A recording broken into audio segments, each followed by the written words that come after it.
నమస్తే, welcome to Suman TV. నేను మీ anchor Usha.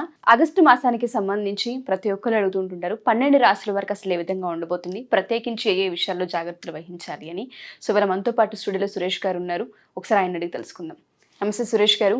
నమస్కారం అండి ఉషా గారు. మకర రాశి వారికి ఆగస్టు మాసంతో మనం చూసుకుంటే ఏ విధంగా ఉండబోతుంది అంటారు? ప్రత్యేకించి వీళ్ళు ఏ ఏ విషయాల్లో జాగ్రత్తలు వహించాలి అంటారు? ఆగస్టు మంత్ చాలా ఇంపార్టెంట్. ఎందుకంటే అండి ఇదే మాసంలో మన శ్రావణ మాసం కూడా వస్తూ ఉంది కాబట్టి చాలా విశేషమైన లక్ష్మీ పూజ కూడా మనం చేసుకుంటాం.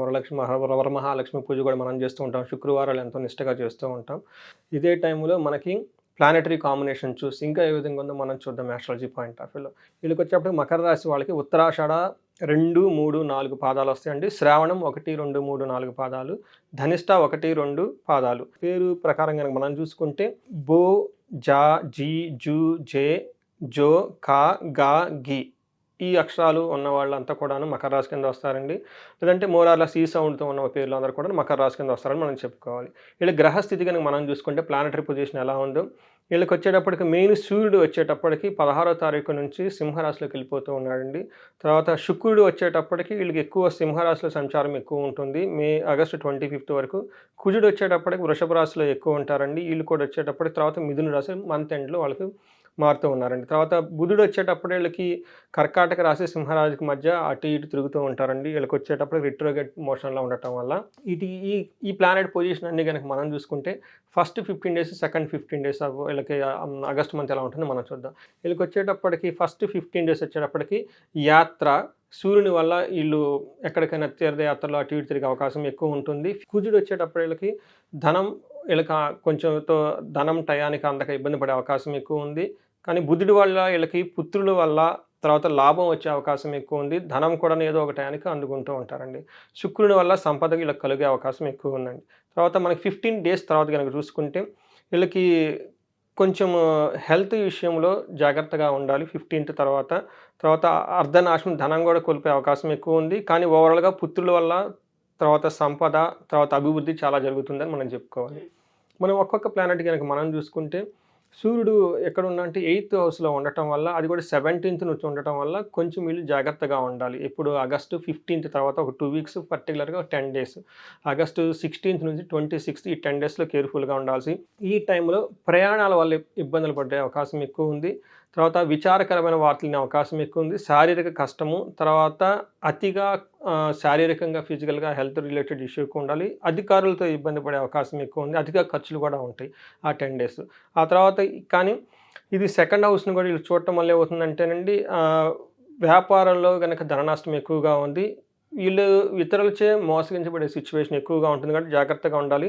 శత్రువులతోటి, తర్వాత మిత్రులతోటి అందరితో గొడవ పడే అవకాశం ఎక్కువ ఉంది కాబట్టి కొంచెం జాగ్రత్తగా ఉండాలి. ఎందుకంటే సూర్యుడు వీళ్ళకి అంత అనుకూలంగా లేడు కాబట్టి అండి. కానీ కుజుడి కనుక మనం చూసుకుంటే వీళ్ళు 8th హౌస్లో ఉండటం వల్ల ఏమవుతుందంటే అండి, కొంచెం శారీరకంగా రోగం రావటం కానివ్వండి, తర్వాత శత్రువుల బాధ, అతిగా కోప్పడము, తర్వాత అశాంతి, తర్వాత సంతానం వల్ల ఒక రకంగా బెనిఫిట్స్ ఉంది, ఒక రకంగా ఇబ్బంది కూడా చూపిస్తుంది.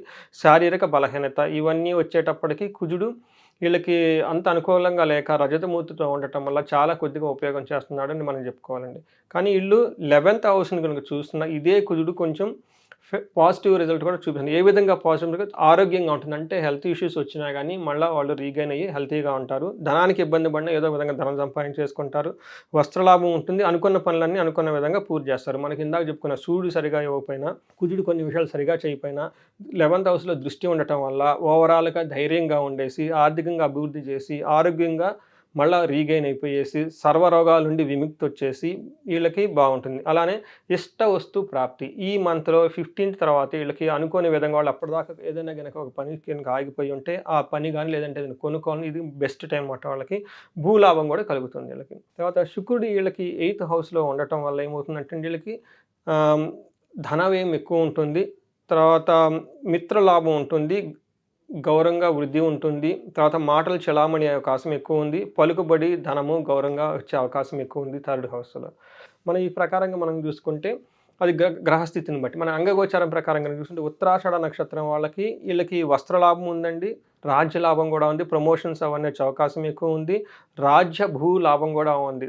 అధికారము, తర్వాత రియల్ ఎస్టేట్లో ఎవరైనా ఉంటే దాని ద్వారా లాభం వచ్చే అవకాశం ఎక్కువ ఉంది. తర్వాత ఒక్క ప్రాబ్లం వీళ్ళకి 2 విషయాల్లో కేర్ఫుల్గా ఉండాలి. ఒకటి వీళ్ళకి హెల్త్ రిలేటెడ్ విషయాల్లో కొంచెం కేర్ఫుల్గా ఉండాలి. ధనం వీళ్ళకి ఎక్స్పెక్ట్ చేసినంత విధంగా టయానికి రాదు, దాని ద్వారా ఇబ్బంది పడే అవకాశం ఎక్కువ ఉంది. తర్వాత వీళ్ళకి 16 తర్వాత ఇంకా బాగుందని చెప్పుకోవాలి. వస్త్రలాభం ఉంది, రాజ్యలాభం ఉంది, తర్వాత రాజ్యలాభము భూలాభము ఉంది. ఒక ప్రాబ్లంలో సరిగ్గా ప్రాబ్లం ఫేస్ చేయాల్సింది, అదేంటంటే వీళ్ళకి టయానికి డబ్బు రాక ఇబ్బంది పడే ఉంటుంది. బట్ మిగతా అన్ని విషయాల్లో చాలా బాగుంది. మన శ్రావణ నక్షత్రం కనుక చూసుకుంటే ఈ శ్రావణ నక్షత్రం వాళ్ళకు కూడా వీళ్ళకి వస్త్రలాభం ఉందండి, రాజ్యలాభం ఉంది, అనుకున్న పనులు అనుకున్న విధంగా చేసే జయం కలిగిస్తుంది. కానీ హెల్త్ విషయంలో కేర్ఫుల్గా ఉండాలి. వీళ్ళకి కూడా ధనం ప్రకారం సరైన టయానికి అందక ఇబ్బంది పడే అవకాశం ఎక్కువ ఉంది. తర్వాత శ్రావణ నక్షత్రం వాళ్ళకి 15 తర్వాత వస్త్రలాభం, రాజ్యలాభం, తర్వాత అగైన్ ధనం వల్ల ఇబ్బంది పడే అవకాశం ఎక్కువ ఉంది. ధనిష్ట నక్షత్రం వాళ్ళు కనుక చూసుకుంటే వీళ్ళకి వస్త్రలాభం ఉంది, తర్వాత రాజ్యలాభం ఉంది, ప్రమోషన్స్ అవన్నీ వచ్చే అవకాశం ఎక్కువ ఉంది. వృత్తిలో చాలా బాగుంటారు, చాలా యాక్టివ్గా ఉంటారు, అనుకున్న పనులన్నీ అనుకున్న విధంగా చూపిస్తారు. బట్ వీళ్ళకి కూడాను ధనానికి సరైన టయానికి అందగా ఇబ్బంది పడే అవకాశం ఎక్కువ ఉంది. ఇది అంగగోచారం ప్రకారం మకర రాశి వాళ్ళకి మనం ఏం చెప్పాలి, శ్రావణ మాసము లేదంటే ఆగస్టు మాసం వరకు ఫలితాలండి. సో చాలామంది అంటే జాతకరీత్యా బాగున్నప్పటికీ కూడా మాకు ప్రాక్టికల్గా చూసుకుంటే కొన్ని వర్కౌట్ అవ్వట్లేదు, జాతకం బాగున్నా కలిసి రావట్లేదు అంటూ ఉంటారు. వాళ్ళకి జాతకరీత్యా ఒకసారి మిమ్మల్ని కలవాలి అనుకున్నా, లేదా చాలామంది హోమానికి సంబంధించి కూడా అడుగుతూ ఉంటుంటారు. సో హోమంకి సంబంధించిన డీటెయిల్స్ కావాలి అనుకున్నా, కనకదార హోమంలో మేము పాల్గొనాలనుకుంటున్నాం, మేము పార్టిసిపేట్ చేయాలనుకుంటున్నాం, డీటెయిల్స్ కావాలనుకున్న వాళ్ళందరినీ ఎలా అప్రోచ్ అవ్వాలి అంటారు? ఉషా గారు, 3 ముఖ్యమైన విషయాలు. ఒకటి, మన మహర్షులు ఇచ్చిన ఈ జ్ఞానాన్ని అందరికీ చేరాలి. ప్రతి ఇంట్లో ఒక వేదిక ఆస్ట్రాలజర్ ఉండాలనే ఉద్దేశంతో ఒక కోర్స్ పెట్టామన్నమాట. మోస్ట్ ఆథెంటిక్గా కోర్స్. అది చాలా సింపుల్గా జ్యోతిషాస్త్రం నేర్చుకునేది. రెండోది, మీరు చెప్పినట్టు జాతకంలో దోషాలు ఉంటాయి, ఉండి ఇబ్బందులు పడితే ఓకే, నో ప్రాబ్లం. కొంతమంది జాతకం బాగుండి ఇబ్బందులు పడుతూ ఉంటారు. అలాంటి వాళ్ళు ఎక్కడో ఏదో ప్రాబ్లం జరిగి ఉంటుంది. మనకి జ్యోతిష శాస్త్రం ప్రకారం, ఓకే, వేదాల ప్రకారం, వాళ్ళకి మంత్రశాస్త్రం ప్రకారం మనకి గైడెన్స్ ఇచ్చేయచ్చు. సో దట్ ఏంటంటే బాధలు పడకుండా జీవితాన్ని హ్యాపీగా నడుపుతారు. మూడోది, మీరు చెప్పినట్టు ముఖ్యంగా ఈ రోజుల్లో ఎవరి నోట చూసుకున్నా కానీ ధనము. అలానే ధనం సంపాదించడమే అదృష్టం అండి. ఓకే, మనం ఫస్ట్ మన మహర్షులు ఇచ్చింది ఏంటంటే ఆయుష్ ఉండాలి, ఆరోగ్యం ఉండాలి, తర్వాత ధనం ఉండాలి. ధనం సంపాదించకపోతే ఇంక నువ్వేం చేస్తావు, సంసారాన్ని నిలబడుకుంటావు, బిల్లు అసలు ఎలా లైఫ్ అవుతుందండి. తర్వాత మనకి గృహస్థ ధర్మంగా ఉన్నప్పుడు గృహస్థ ధర్మాన్ని పాటించినప్పుడు గృహస్థులకి చాలా రెస్పాన్సిబిలిటీ ఉంది. పిల్లలు ఉంటారు, పెద్దవాళ్ళు ఉంటారు, సన్యాసులు ఉంటారు, సంసాసులు ఉంటారు, గుళ్ళు ఉంటాయి, ఇవన్నిటిని తీసుకోవాల్సిన బాధ్యత సంసారిదండి. వాళ్ళకి ధనం చాలా ఇంపార్టెంట్. ఎవరైనా గనక ధనానికి ఎలాంటి ఇబ్బంది పడుతుందో కానీ మన గనక కన్సల్ట్ అయితే ఈ కనకదార అన్న ఈ ప్రోగ్రామ్ ద్వారా వాళ్ళు మొత్తం డయాగ్నోస్ చేసి అసలు ఏం ప్రాబ్లం ఎందుకు వస్తుంది చేసి మనకి పరిహారాలు చేసి వాళ్ళకి 3 to 6 monthsలో ఆగిపోయిన ధన ప్రవాహాన్ని మొత్తం మళ్ళీ వెనక్కి తీసుకొని రావచ్చు. ఎక్కడైనా లాక్ అయ్యేంటి విషయాలు మనకు గైడెన్స్ ఇస్తే వాళ్ళకి వెంటనే వచ్చేస్తాయి. మనం చాలామంది చూపించుకొని ఎంతమంది మెసేజ్లు పెడుతున్నారు, చాలా ఫీడ్బ్యాక్ కూడా వస్తుంది. సో ఈ అవకాశాన్ని సద్వినియోగం తెలుసుకోవాలండి. ఒక మన మహర్షులు ఇచ్చిన జ్ఞానాన్ని, మంత్రస్థానం ఇచ్చిన జ్ఞానం, వేదాలు ఇచ్చిన వాటిని తెలుసుకొని ఆథెంటిక్ పీపుల్ ద్వారా చేసుకుంటే బాగుంటుందండి. Thank you sir, thank you so much. Thank you అండి ఉషా గారు. సో ఎవరైనా సరే సురేష్ గారి వీడియోస్ చూసిన తర్వాత జాతకరీత్యా ఒకసారి సురేష్ గారిని కలవాలి అనుకున్నా, లేదా కనకదార హోమంకి మీరు కూడా ఎన్రోల్ చేసుకోవాలి అనుకున్నా, డీటెయిల్స్ తెలుసుకోవాలి అనుకున్నా, కింద స్క్రోల్ అవుతున్న కాంటాక్ట్ నెంబర్ని కాంటాక్ట్ చేస్తే సురేష్ గారి టీం మీకు పూర్తి వివరాలు అందిస్తారు. Thank you.